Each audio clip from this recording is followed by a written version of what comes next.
बिरुवाहरूमा जति पानी र मल राखे पनि फूल फुल्दैन र नर्सरीका बिरुवाहरू किन स्वास्थ्य, हरिया र फुलै ढकमक्क ढाकिएका हुन्छन् भनेर कहिले सोच्नु भएको छ? यसको सबैभन्दा ठूलो रहस्य राम्रो सोइल मिक्स पनि हुन सक्छ।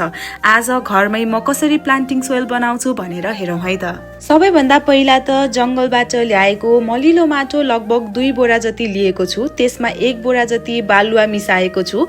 बालुवाले माटोलाई हलुका बनाउन र जराहरू राम्रोसँग फैलिनको लागि मद्दत गर्दछ। त्यसपछि भने भुस थपेको छु जसले माटोलाई हावायुक्त बनाउन एकदमै मद्दत गर्छ र त्यही भुस पछि कुहिएपछि प्राकृतिक मल पनि बन्दछ। त्यसपछि भने भैँसीको गोबरको मल र अन्डाको खोलहरू मिसाएको छु। यसले बिरुवालाई आवश्यक पौष्टिक तत्त्व र क्याल्सियम प्रदान गर्छ। यदि तपाईहरुसँग भर्मी कम्पोस्ट अथवा बोन मिल छ भने पनि मिसाउन सक्नुहुन्छ। मसँग नभएको कारणले गर्दा अहिले भने मैले मिसाएको छैन।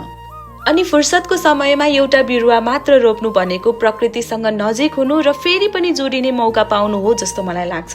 फूलहरू रोप्दा मनमा शान्ति मिल्ने, तनाव र नकारात्मक सोच बिस्तारै हराउँदै जाने हुँदा आजभोलि मलाई झन बढी प्रेम भएको छ फूलहरूसँग। मलाई त फूल रोप्ने मानिसहरूको मन पनि फूल जस्तै कोमल र दयालु हुन्छ जस्तै लाग्छ। सायद हामीले सम्बन्धलाई पनि फूल जस्तै माया, समय र हेरचाह दिन सक्यौं भने जीवन पनि बगैँचा जस्तै हरभरा र सुन्दर बन्ने थियो होला है। यस्तै गार्डनिङ टिप्सको लागि फलो गर्न सक्नुहुन्छ। Thank you so much.